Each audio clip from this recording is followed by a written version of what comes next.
This is what my gaming life has looked like for a while now. I've spent 4 years making games and all kinds of entertainment in Dreams. Yes, that Dreams. The game engine powered by just a PlayStation, a controller, and the power of your imagination. This is not your average game dev journey.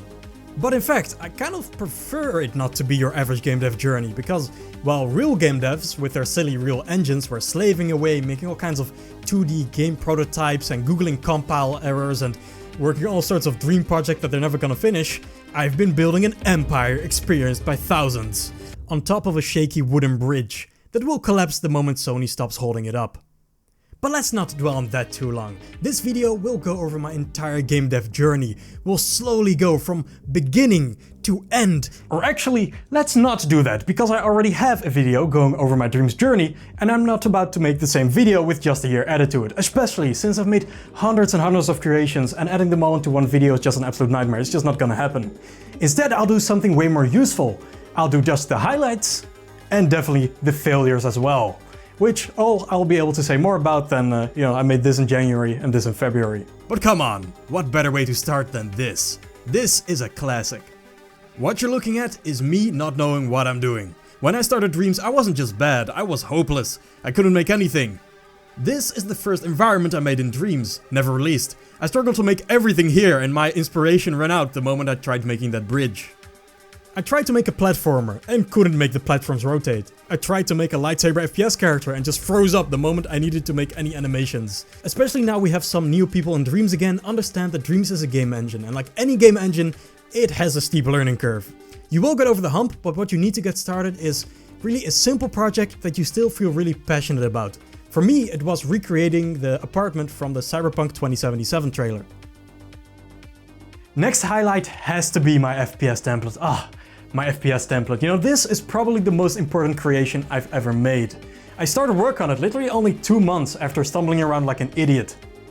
This thing rose from humble beginnings. I just had the idea to make an FPS game, but the FPS template made by the Dreams developers is unusable as far as I'm concerned. So I was like, can I make one with hit scan that allows you to easily swap out the gun, so when players make their own FPS games they can have a unique weapon? And well, yes, it turns out I could. But what if I want to make a game without aim down sights or without melee? Well, I guess I'll just give you buttons to turn mechanics on and off. What I'm proud of is that I never stopped working on this template. Anytime I made a new FPS game, I used it, and any new mechanics I learned to make, I then put back into the template. The initial version of my FPS template had 10 features you can turn on and off. The current version has 48. And that's not even talking about all the ones throughout the logic. This FPS template is so versatile now, it's crazy. You want to make Call of Duty? Well, you can make that. Do you want to make Titanfall? You can make that as well. Do you want to make Rainbow Six Siege? Well, turns out you can make that as well. And if you want to make Doom, can we make that? Now and off. And of course, any combination of those as well. Despite customization going as deep as allowing you to set horizontal and vertical recoil, the template never lost its plug-and-play nature either. You can still reposition the hands and add a new gun without breaking anything on the gameplay front, just like you could day one. I've used this template for every shooter I've made in Dreams, no exceptions. But I haven't just used the FPS template for every shooter I've made. I've also used it for every shooter I didn't make. Project Baron. I've never talked about this before, but during my first year in Dreams I had this vision. A story-driven shooter taking place in a Ready Player One style setting. Everyone is into a huge VR simulation style game that, courtesy of the developers, turns into a huge battle royale once every year. Players tend to lose it all, which is a pretty big deal since in-game currency is more valuable than even real money in this universe, creating this huge spectacle in the process. I had multiple games in mind. In each one you'd play as a medium-ranked player in a certain clan. Perhaps you'd play as an ESAB member, the Elite Saboteurs, almost a troll group that just loots and destroys and causes chaos. Or perhaps you'd play as one of the Shadow Barons, a clan consisting of a spaceship fleet and mainly pilots that believe air superiority is the best way to survive. I've tried multiple times to get a game in this universe off the ground. One time I got as far as making a playable character in an intro cutscene, another time I had enemies and a rough layout of the start of the first level. Another time I just had a single smear of sculpt. I even attempted a VR game, which would turn the game even more meta. You'd now be in VR essentially. But anytime I really had to get started making these games, I just instantly hit a wall. Level design and environment art is hard, and when I don't have a 100% clear vision of what I want, the game will just not get made. As far as games go that I did make, it probably doesn't surprise you that I don't consider them perfect by any means. As a developer, you're your own worst critic, and you kind of have to be. Now surprisingly though, I'm not actually that disgusted when I look back at my first projects. What's awesome about Dreams is that you can immediately get started with making games that look good, sound good and run well. Even my first game in Dreams, made after the first couple months of getting started, Arena of Disco, remains to this day a pleasing looking, responsive first-person shooter running at a locked 60 FPS, as all Dreams games do on PS5. But am I critical? Of course! I've made mainly first-person shooters, and you can imagine you learn a lot over 4 years in just a single genre. I went from accepting simple reload animations to pushing myself to make the snappiest, most satisfying one. I went from barely thinking about enemies to creating one specifically designed to encourage players to play certain ways. I went from laughing at the idea of more hit feedback to obsessing endlessly over it and how to make weapons feel better to use.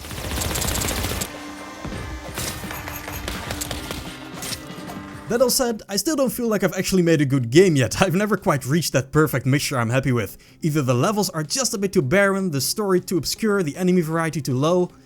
I just don't feel like I've cracked that ultimate FPS formula. A game with as little repetition as possible and no way for the player to easily exploit or just rely on one mechanic.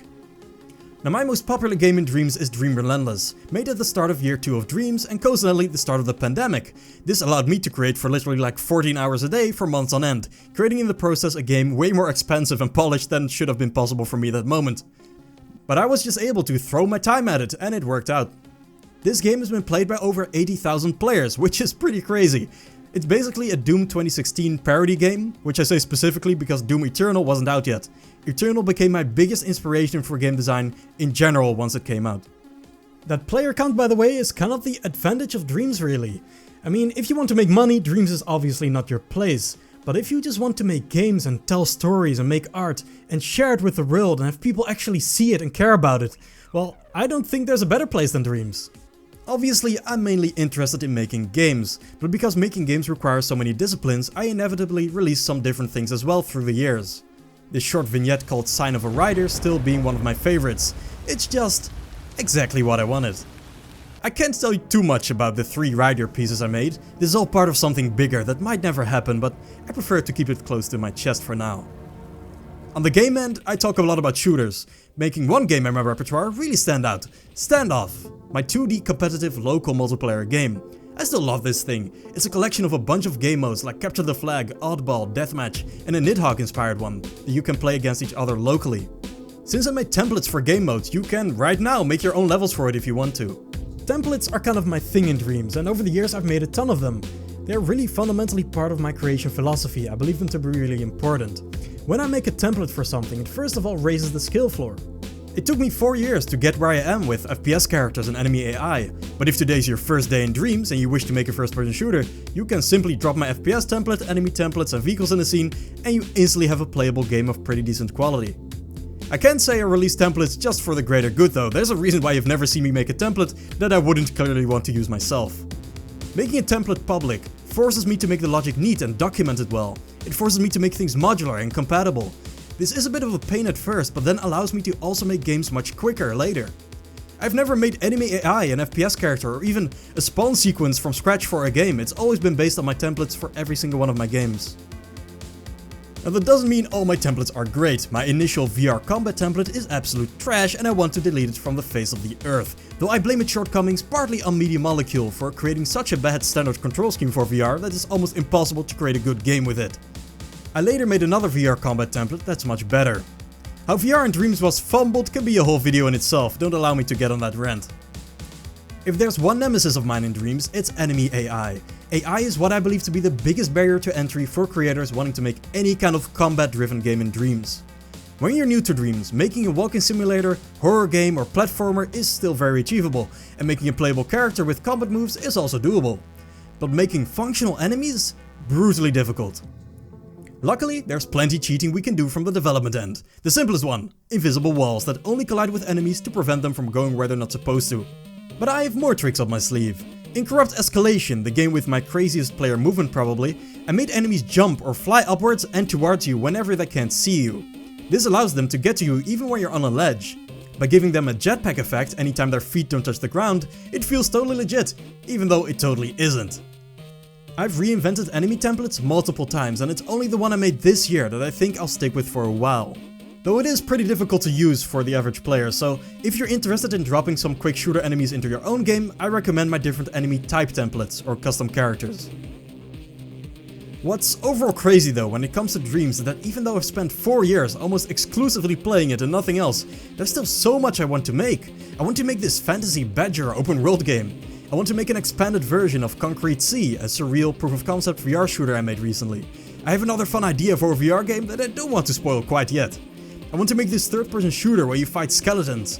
I want to make another 2D fighting game. I want to make a Death Stranding inspired game where you explore a huge environment. I want to make a Mirror's Edge style parkour game.